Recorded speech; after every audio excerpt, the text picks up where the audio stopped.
तब साधना कर रही थी, याद करो, ध्यान दो, 3 पत्ती का बेलपत्र का वृक्ष माता पार्वती के नयन अश्रु से प्रकट हुआ है। कितने पत्ती का? जम के बोलो जरा। 3 पत्ती का। 4 पत्ती का बेलपत्र माता सती का नयन अश्रु से प्रकट हुआ है, ध्यान रखिएगा जरा। 5 पत्ती का बेलपत्र माता नयन अश्रु से प्रकट हुआ है। 6 पत्ती का बेलपत्र मां कात्यायनी के नयन अश्रु से प्रकट हुआ है। बेलपत्री के वृक्ष में 5 पत्ती, 4 पत्ती, 6 पत्ती, 7 पत्ती, 11 पत्ती, 8 पत्ती का कोई बेलपत्र यदि आपको मिलता है तो आप भाग्यशाली हैं कि 3 पत्ती के पेड़ में 5 पत्ती का बेलपत्र मिलना कठिन है। कहीं कहीं ऐसे पेड़ होते हैं जिसमें 6 पत्ती लगती है, कहीं में 7 लगती है, किसी में 8 लगती है, पर मूल वो है कि 3 पत्ती के बेलपत्र में 5 पत्ती मिलना चाहिए। 3 पत्ती का जो बेलपत्र का वृक्ष है उसमें 4 पत्ती मिलना चाहिए। 3 पत्ती के बेलपत्र के वृक्ष में 6 पत्ती मिलना चाहिए। 3 पत्ती के बेलपत्र के वृक्ष में 8 पत्ती मिलना चाहिए। मूल वो है। कई लोग कहते हैं 6 पत्ती का बेलपत्र का वृक्ष हमने लगा लिया, उसमें 6 पत्ती लगती, वो बात अलग है। पर 3 पत्ती के बेलपत्र के वृक्ष में जब 4 पत्ती मिले, 5 पत्ती मिले, 6 पत्ती मिले, मतलब 3 पत्ती का जो बेलपत्र का वृक्ष है वो माता पार्वती जी के अश्रु का है। पार्वती जी के ही उस पौधे में जब उमा, सती, कात्यायनी इनका पत्ता प्राप्त होता है तब वो जीवन को सुख प्रदान कर देता है। उस पत्ते की जरूरत। और हम कितने चतुर हैं। किसी ने कह दिया 6 पत्ती का पौधा है तो उन्होंने कहा हमको 6 पत्ती का ही दो तुम तो। किसी ने कहा 7 पत्ती का बेलपत्र वाला पौधा, 7 पत्ती का बेलपत्र का पौधा दे दो। कई आजकल तो ये नर्सरी वाले ऐसा पेड़ पौधे में कट लगाकर जैसा पौधा उनको जन्म देना है, पैदा करना है, उत्पन्न करना है, 5 पत्ती का, 6 पत्ती का, 7 पत्ती का को पैदा कर सकते हैं। पर शास्त्र की रीति कहती है 3 पत्ती के पौधे में जब 4 पत्ती, 5 पत्ती, 6 पत्ती, 7 पत्ती जब मिलती है तो वो पुण्य फलदायी है। ये क्रॉस कर बनाई हुई नहीं,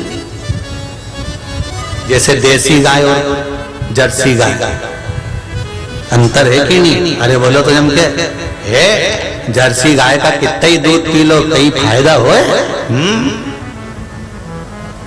और देसी गाय का दूध पियो तो जैसी गाय जैसा ताजगी भी रहे, रोग मुक्ति भी रहे और उसके जैसा निर्मलता का भाव भी आए। जो जर्सी का दूध पिए तो वो भी जर्सी हो जाए, तो उन्हें कहीं देखा। और देसी जर्सी क्रॉस करके बनाई गई गाय है और देसी। उसी तरह कितनी पत्ती का बेलपत्र? बोलो जरा जन के। 3 पत्ती वाले बेलपत्र,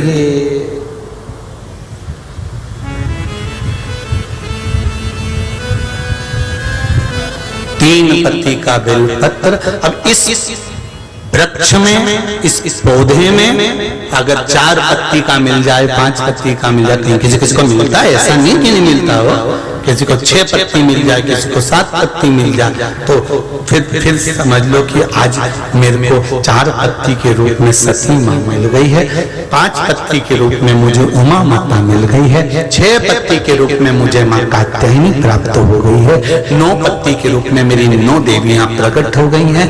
यहाँ तक शिव महापुराण कहती है कि बेलपत्री की 3 पत्ती के वृक्ष में 51 पत्ती तक का भी पौधा देवी प्रकट कर देती है, क्योंकि पार्वती का जो जन्म है वो 52वें नंबर का है, 52 नंबर का। इससे पहले माता पार्वती के 51 जन्म हो चुके थे। माता पार्वती 51 बार प्रकट हो चुकी थी। शिव जी के गले में जो मुंडों की माला है वो 51 मुंड की माला है।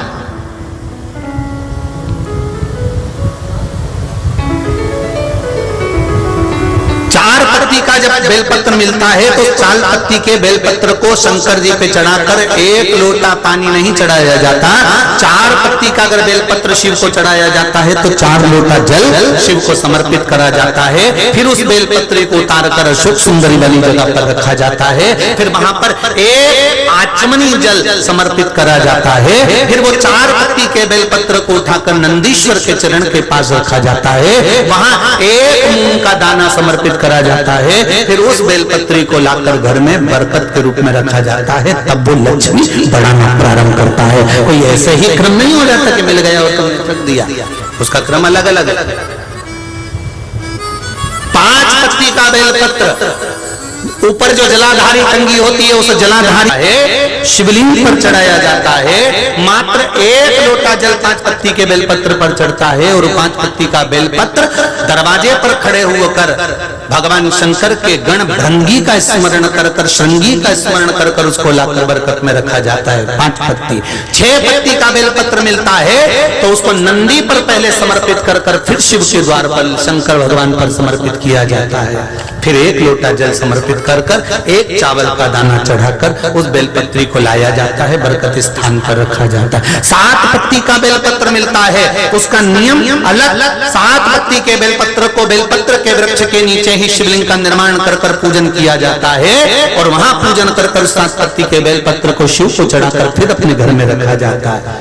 8 पत्ती का बेलपत्र यदि प्राप्त होता है तो उसको पहले जो जलाधारी का भाग है, नीचे तटी भाग है जहां शिवलिंग रखा हुआ है, माता जी के उस भाग पर रखा जाता है। उसके बाद में शिव को चढ़ाया जाता है। 1 लोटा जल चढ़ाकर मात्र चंदन लगाकर उसको लाया जाता है। 9 पत्ती का बेलपत्र यदि किसी को प्राप्त होता है,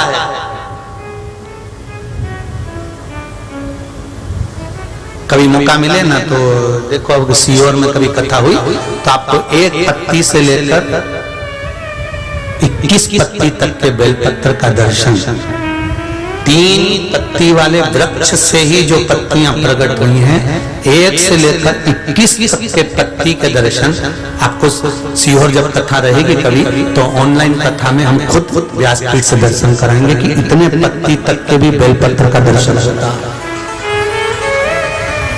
अभी 21 तक तो बाबा के पास पहुंच गई है, अब इससे आगे भी पहुंच जाएगी विश्वास।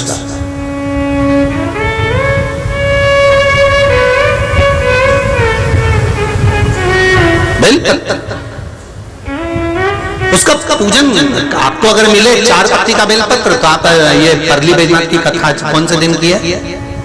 अरे बोले जम के 3रे दिन की कथा लिख के रख लेना कि 3रे दिन की कथा में हमने परली बैजनाथ की कथा में बताया था कि 4 पत्ती का बेलपत्र मिले तो तुरंत सर्च मारो और निकाल लो कि उसकी पूजन ऐसे करना है। 5 पत्ती का बेलपत्र मिल गया कहीं से तो उसकी पूजन ऐसे करना है। पर ये नहीं कि वो 6 पत्ती का बेलपत्र का पेड़, 5 पत्ती का बेलपत्र का पेड़ उसमें से तोड़ के लिया, नहीं नहीं, 3 पत्ती के बेलपत्र में अगर वो पत्ती मिली है तो फलदायी है, तो फलित है।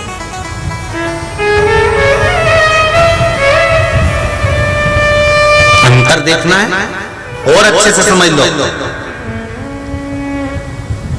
तुम्हारे घर में लड्डू बना बनाया रखा हुआ है, सामान बना बनाया रखा है, कोई मेहमान आया तुमने निकाल कर दे दिया, अतिथि को वो सामान दिया तुमने, उसने लड्डू खाया, मिक्सचर खाया, सेव खाया, बिस्कुट खाया, पर जब विशेष कोई अतिथि आता है तो तुम वही लड्डू, वही मिक्सचर, वही सेव नहीं देती, अलग से सीरा बना के, खीर बना के, सेवैया खीर बना दी, कोई सामान बना दिया, तब देते हो। फिर उसका महत्व बढ़ता है कि नहीं बढ़ता?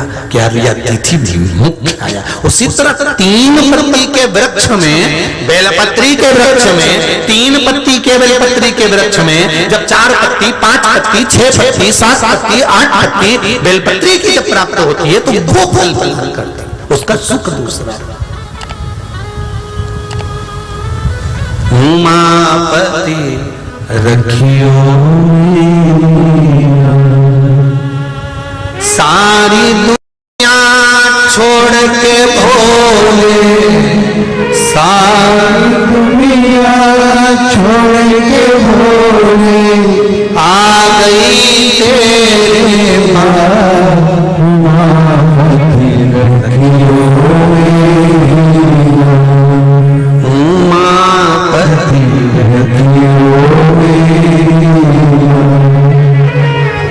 हे बोले शिव जी का तुम भूल गई क्या सती? क्या तुम्हें भान नहीं है जो तुम रो रही हो? तुम्हारी आंखों में अश्रु भरा हुआ है सती और तुम रो रही हो। तुम्हें भान नहीं इस चीज का कि तुम्हारा एक अवतार उमा के रूप में हुआ था और तुम बेलपत्री के वृक्ष के नीचे बैठकर मेरी तप साधना कर रही थी। सुनो,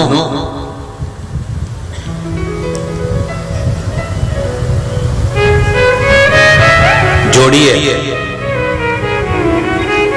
शिव सती। कौन?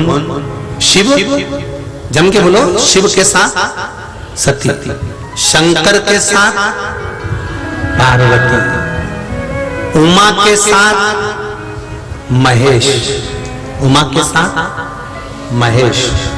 ये महेश्वरी वंश की जो उत्पत्ति का जो चरित्र है इसको कभी स्मरण करिएगा।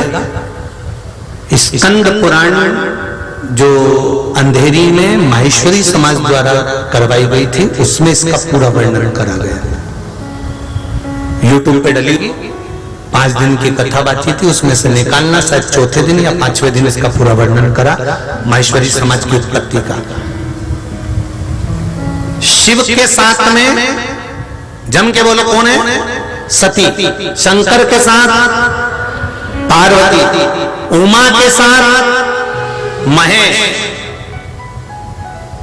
और उमा और महेश की जो जोड़ी है उसमें जो माहेश्वरी वंश का जो उत्पत्ति का वर्णन आया गया है, फिर उसका विधान कई लोग इसमें ढूंढते हैं कि पार्वती के साथ शंकर जी में हम ढूंढे माहेश्वरी वंश की उत्पत्ति मिल जाए, या सती और शिव में ढूंढे माहेश्वरी वंश की। नहीं, आप निकालिए सती से भी पहले जो उमा प्रकट हुई थी उस उमा और महेश की जोड़ी में निकालोगे तो माहेश्वरी वंश निकल जाएगा।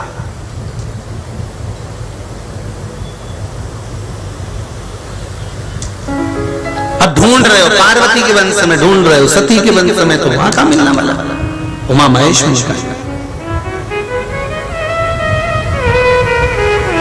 आज बड़ी खुशी हुई जब हम लोग आ रहे थे, सोमानी जी हमको लेकर आ रहे थे, तो हमने देखा कि कई लोग क्या बोलते हैं उसको, चाय बांट रहे हैं, कहीं कॉफी बांट रहे हैं, कहीं बिस्कुट का पैकेट बांट रहे हैं। तो हमने महेश्वरी सोमानी जी से पूछा कि आज बड़ी कृपा है, तो गजब आपके परली बैजनाथ के लोग भी बड़े भाव से सेवा कर रहे हैं। हाँ गुरु जी, ये लिंगायत संप्रदाय के लोग हैं, इन्होंने स्टॉल लगा रखा है और बड़े प्रेम से ये लोग उसको चाय कॉफी निःशुल्क मुफ्त में वितरण कर रहे हैं। मैंने कहा बहुत बाबा की कृपा है, धन्यवाद देता हूँ ऐसे सेवकों को जो अपने हाथों से, अपने हाथ से निकाल रहे हैं, अपने हाथों से कर रहे हैं, क्योंकि इनको मालूम है ये जितने श्रोता हैं शिव महापुराण के ये बार बार नहीं आने वाले, बार बार नहीं मिलेंगे, ये तो भाव से आए हैं। और ये केवल साधारण श्रोता नहीं है, ये तो शिव के गण हैं जो मिल गए हैं, तो सेवा का मौका मिला। धन्यवाद देता हूं मैं सभी सेवादारों को, बहुत बहुत भाव से जो सेवा महाराज खूब कमाया 7 दिन शिव महापुराण में लुटाने का मौका मिला है। जो आप लोग बाहर से आए हुए अतिथियों की जो सेवा कर रहे हो, चाय ले साफ, बिस्कुट ले साफ, खिचड़ी ले साफ, पोहा ले साफ, जो बांट रहे हो उसके लिए बहुत बहुत साधुवाद, बहुत बहुत धन्यवाद। जीवन को सार्थक कर दिया, जीवन की सार्थकता है। लिंगायत संप्रदाय के सभी भक्तों को बहुत बहुत साधुवाद देता हूं जो सेवा में लगे हुए हैं, बांट रहे हैं, गली गली में खड़े हो, उनको बहुत बहुत साधुवाद। शिव सती तुम भूल गई, तुम रो रही हो, तुम जानती नहीं हो तुम्हारा उमा का प्रागट्य हुआ था, तुम उमा बनकर प्रकट हुई थी सती।